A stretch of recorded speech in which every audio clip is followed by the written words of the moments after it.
there, and welcome back to the Navigating Your Mental Health Compass video series.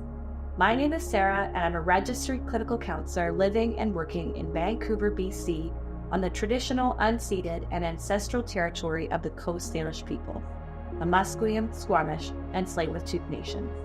Navigating Your Mental Health Compass is an 8-part video series that provides evidence-based education and strategies from acceptance and commitment therapy, also known as ACT, to help you build greater self-awareness, learn effective strategies to better your mental health, and move beyond obstacles to live a life with meaning and purpose. In this 3rd episode, I'm going to cover the ACT strategy of acceptance. Acceptance is one of the 6 core processes of ACT, and I often find that it is misunderstood and underutilized.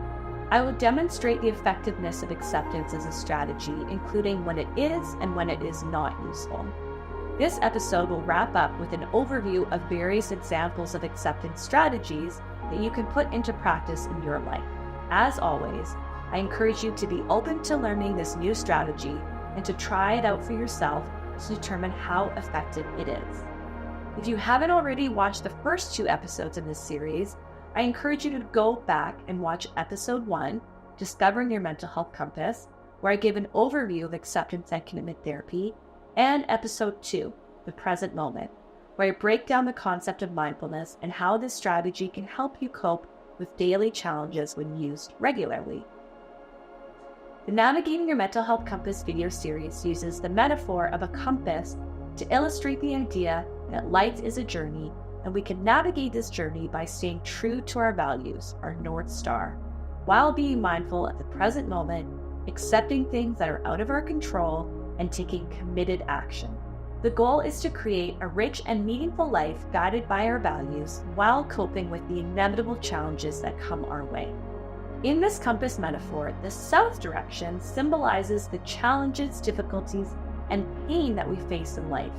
These are often things that are out of our control, such as other people's thoughts and feelings, past events, biological factors, external circumstances, the actions of others, uncertainty of the future, and our initial emotional reactions. ACT emphasizes acknowledging and accepting the challenges that are out of our control, rather than avoiding, suppressing, or attempting to control these things. ACT encourages us to accept our experiences, including challenges and difficulties, even if they are uncomfortable, and especially when they are out of our control. Let's pause here. I want you to notice your internal reactions to this word, acceptance. What physical sensations, emotions, and thoughts are you aware of when you hear this word? Chances are, for some of you, you may notice a kind of resistance or reluctance.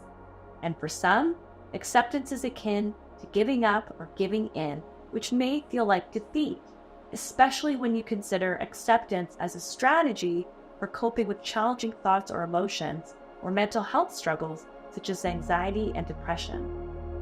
Some of you may have a different reaction to the word acceptance. You may notice a sense of relief or lightness.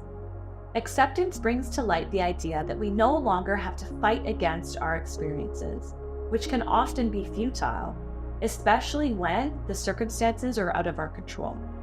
And still, others may note a sense of curiosity or even skepticism. You may be thinking, okay, so how does accepting the things that are out of my control actually help me cope with difficulties?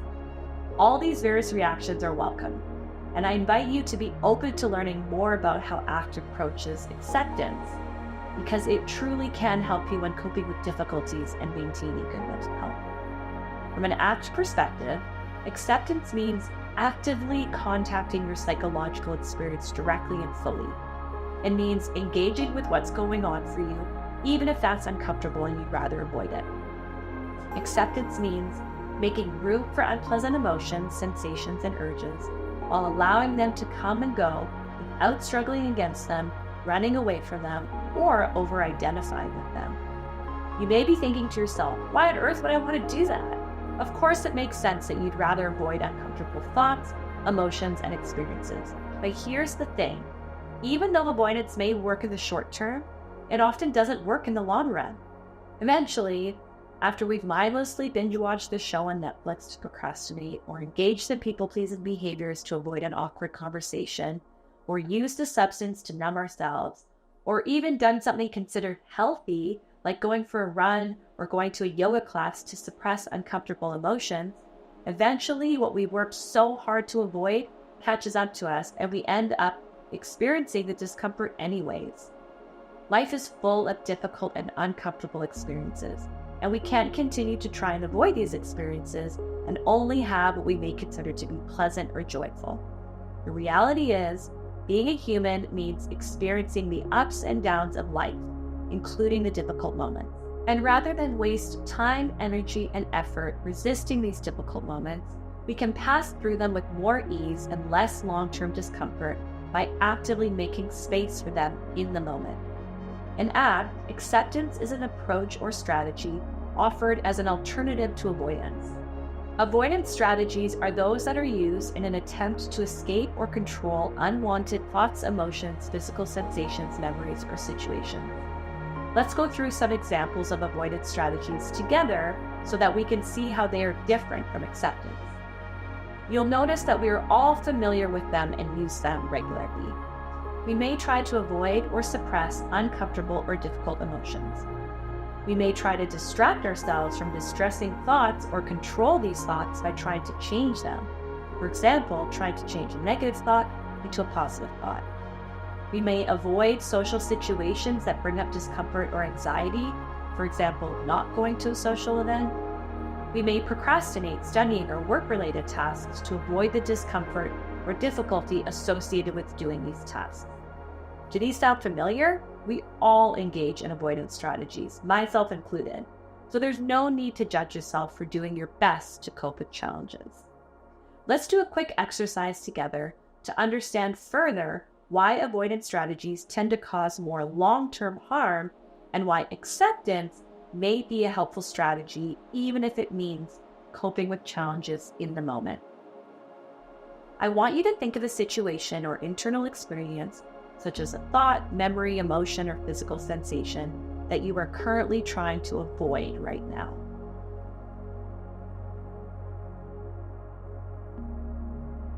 Take a moment to reflect on what you're struggling with right now and see if you can identify with whether or not you're working to avoid this situation or internal experience. I'll give some examples of common things we try to avoid if you're having difficulty identifying something for yourself. So, most of us try to avoid uncomfortable emotions such as sadness, anger, guilt, and anxiety, to name a few. Most of us try to avoid difficult thoughts such as, I'm not good enough, or I don't think I'm going to succeed, or I didn't do that task very well. Most of us struggle with uncertainty, so we may try to avoid thinking about the future. Most of us will try to avoid uncomfortable situations such as meeting new people or doing something unfamiliar, so we'll opt out. Feel free to use one of these examples or use one from your own life.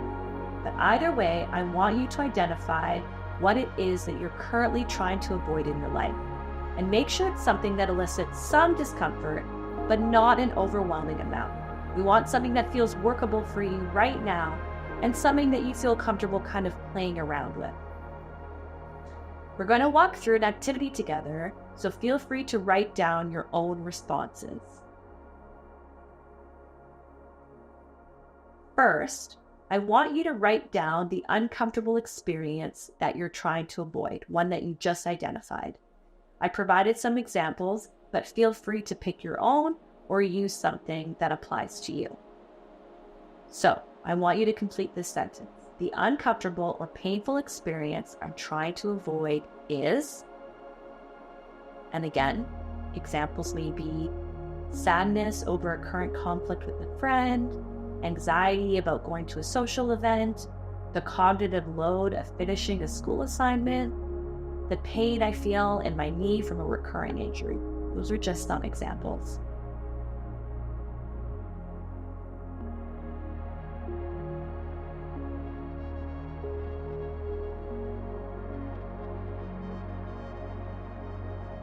Okay, next, I want you to write down the avoidance strategies you are using or you've used in your best effort to not experience the discomfort you're trying to avoid. Again, I've provided some examples, but please take time or maybe even pause the video to list your own avoidance strategies. So complete this sentence. The avoidance strategies I'm using are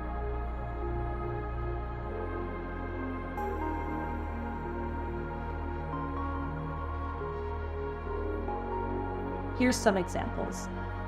The avoidance strategies I'm using are binge watching a show, using substances, going to the gym, cleaning, sleeping. Those are some examples.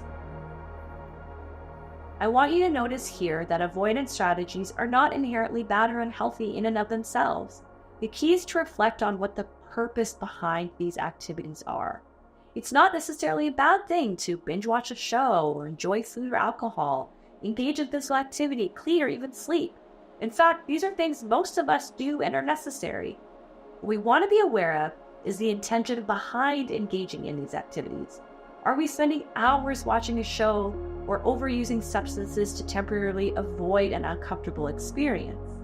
Are we going to the gym because we value health and physical activity, or are we going to avoid writing our school paper? Same goes for cleaning. I don't know about you, but my house was always the most clean when I was trying to prepare for final exams in school. In other words, I was using cleaning as an avoidance strategy. Now, let's reflect on the effectiveness of these avoidance strategies. Basically, do they work or not? Are they helping you to avoid the pain or discomfort that you're trying to avoid? I've provided some examples again, but please reflect on your own experience. Complete this sentence. Reflecting on the effectiveness of these avoidance strategies in the short term, fill in the blank. So, binge watching a new show. I'm entertained and distracted while watching. The example of using substances as avoidance. The numbness and disinhibition feels like a break from the pain while under the influence. Going to the gym as an avoidance strategy. It feels good in the moment and I feel like I'm doing something good for me. As we can see, in the short term, avoidance strategies tend to work. That is, they provide temporary relief because we get to avoid the discomfort.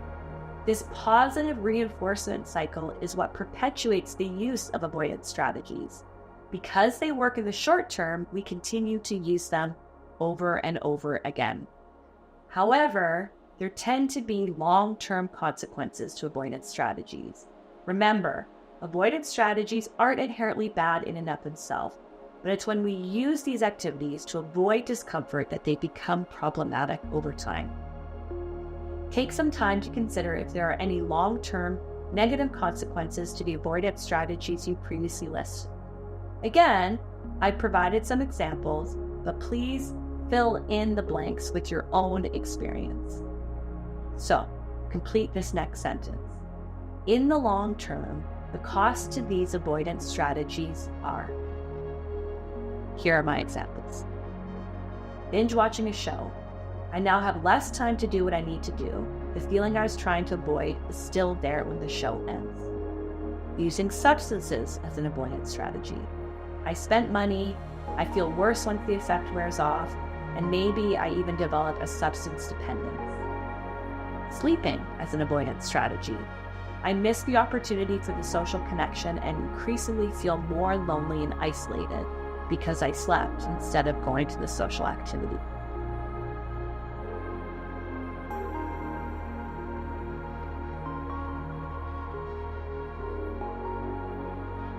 So I want to reiterate that there's no judgment for the use of avoidance strategies. We all use these strategies, and it makes a lot of sense that we want to avoid discomfort in our lives and only do things that feel good or easy. However, as we can see from this chart, the reality is that when we use strategies to avoid discomfort, they tend to only bring us short-term relief, and they do not result in long-term avoidance because eventually the avoidance strategy comes to an end. The show ends, we wake up, the effect of the substance wears off, and whatever we were trying to avoid in the first place is still there.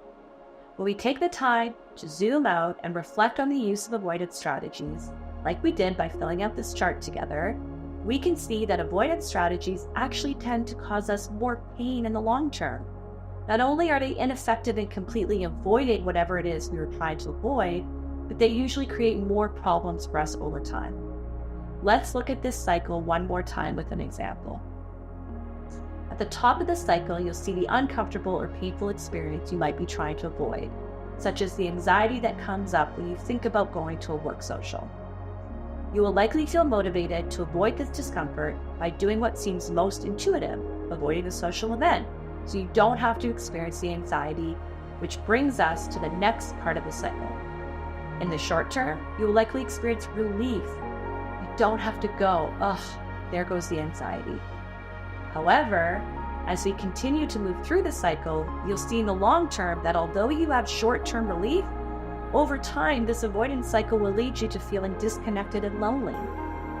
In this example, it makes sense that we want to avoid the uncomfortable experience. Of course, we want to avoid discomfort. Anxiety is a very challenging emotion to cope with. Avoidance strategies such as opting out and distracting ourselves are usually our best efforts to cope with this discomfort. We don't necessarily need to let go of avoidance strategies completely, just those that don't serve us are ineffective and tend to lead to long-term consequences. Although avoidance strategies tend to work in the short term, in the long term, they tend to negatively impact our well-being, including our relationships, finances, physical and emotional health. As we can see in this example of avoiding the work social, although we temporarily get to avoid the experience of anxiety, we end up having longer-term difficulties with feeling disconnected and lonely. The key question to ask yourself is, are these avoidance strategies serving me in the long term? If the answer is yes, then keep using them. However, if the answer is no, that's when you may want to make changes. Even if you're not ready to make changes yet, just simply being aware of your use of avoidance strategies is helpful. And sometimes we need temporary avoidance to help us with emotion regulation. We can't always cope with our emotions in the moment, so some temporary distraction or avoidance may be helpful. Now, you may be thinking I'm contradicting myself, but hear me out. There are no all or nothings in acceptance and commitment therapy. The key is to continually reevaluate what is serving us best. So in one situation, an avoidance strategy may cause us more problems in the long run and be ineffective. But in another situation, the temporary use of an avoidance strategy may be helpful until we are in a place physically and emotionally where we can enact other coping strategies. Key question to ask yourself to determine whether or not an avoidance strategy is helpful or unhelpful is to ask yourself, how is this avoidance strategy serving me in the short and long term? If the answer is that the avoidance strategy provides an opportunity to regulate your emotions and tide you over until you're in a better place to cope with the discomfort, then great, go ahead. If the answer is that the avoidance strategy provides short-term relief, but the discomfort inevitably comes back, and now you've caused more harm through the use of an avoidance strategy, such as substance dependence, loneliness, and less time to do the task you need to do, then the answer may be that this avoidance strategy is not serving you and it's time to use another approach. So, what is the alternative to avoidance strategies? From an acceptance and commitment therapy lens, the alternative to avoidance is acceptance. Instead of attempting to avoid uncomfortable thoughts, emotions, sensations, or situations, ACT encourages us to practice acceptance. Acceptance involves acknowledging and making room for the discomfort without struggling against or avoiding it. One of the reasons why acceptance as a strategy is helpful is that as humans, we often can't totally avoid discomfort altogether. In fact, being a human means experiencing the full range of human emotions, including the uncomfortable ones, such as sadness, anger, anxiety, loneliness, and more. Here's what acceptance can look like. When it comes to uncomfortable emotions, acceptance can look like allowing emotions to be present without judgment or resistance. When it comes to unwanted thoughts, acceptance can look like observing thoughts with mindfulness, acknowledging them without getting attached to them. When it comes to physical sensations, acceptance can look like allowing sensations to be present and paying attention to the variability in the intensity, while also engaging in the valued activity despite the discomfort. Acceptance can help us engage in the activities that we value despite discomfort. In this way, our lives don't have to be ruled by simply trying to avoid discomfort, but rather, we can engage with the things that we truly care about, even if discomfort is present. Because the reality is, discomfort is a normal part of life. In fact, usually the things that matter most to us involve a degree of discomfort. So if we constantly avoid discomfort, we may end up disconnected from the things we deeply care about. Acceptance can help us in other ways as well. When it comes to goals, acceptance can help us to break tasks into smaller steps rather than avoiding the discomfort associated with the entire goal. When it comes to interpersonal relationships, acceptance can help us engage and address conflicts with assertiveness rather than withdrawing and isolating. With regards to future planning, acceptance can help us with thoughtful consideration of future goals while acknowledging the inherent uncertainty of the future. Acceptance can be an effective strategy when avoidance doesn't serve us. So how do we practice acceptance? A lot of my clients understand that acceptance can be an effective strategy and a better alternative to avoidance, but they get stuck on how to actually practice acceptance. So let's review some acceptance strategies together. First up, mindfulness. We heard this before. As you may recall from episode 2, mindfulness is paying attention on purpose in the present moment, non-judgmentally.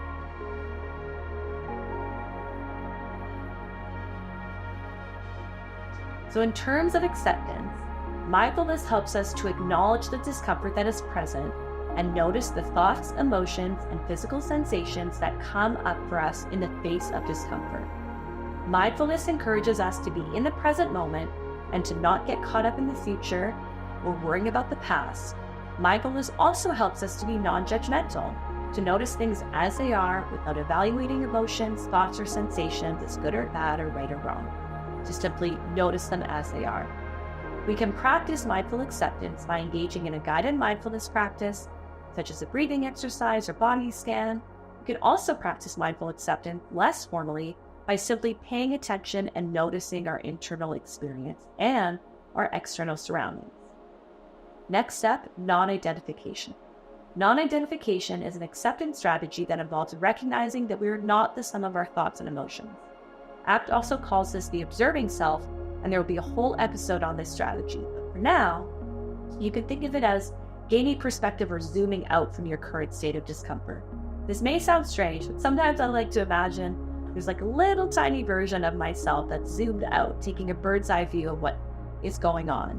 And therefore, that version of myself is slightly removed from the current moment and thus less attached and overwhelmed by what's going on. The idea is that there's a version of ourselves that can witness what's going on. So instead of being in the middle of a raging storm, you're far away watching it and therefore less affected by it. Next step, physicalizing. Another acceptance strategy is to engage with your discomfort through making it more tangible. So you can imagine the uncomfortable motion as an object. What size and shape would it be? Is it heavy or light? What color is the physical representation of the uncomfortable emotion? Does it have a temperature? What texture is it? What does it physically feel like? Is there a weight? Does the object have any movement, or is it stagnant? This strategy of acceptance allows us to engage with the discomfort in a different way and can help us make space for it even though it challenges us. Compassion. A compassionate stance is one that encourages us to practice kindness. Imagine someone you love was going through your current discomfort. What would you say to them? Chances are you would approach them with kindness, warmth, and non-judgment. Oftentimes, we're able to do this for other people, but struggle to do this for ourselves. We can be quite harsh towards ourselves and usually get mad at ourselves for having a difficult time. Compassionate acceptance encourages us to recognize that we are in fact having a difficult moment, and instead of criticizing ourselves, we can be kind and warm, just as we would approach someone else who was struggling. Another acceptance strategy, normalizing.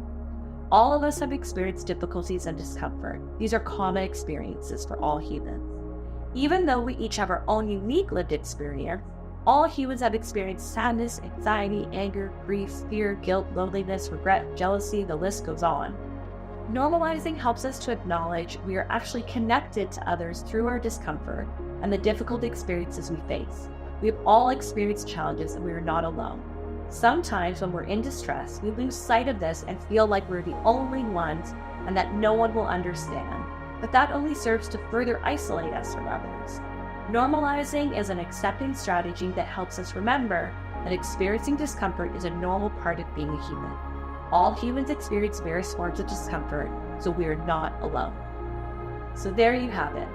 5 acceptance strategies that you can practice the next time you realize that your avoidance strategies only provide short-term relief.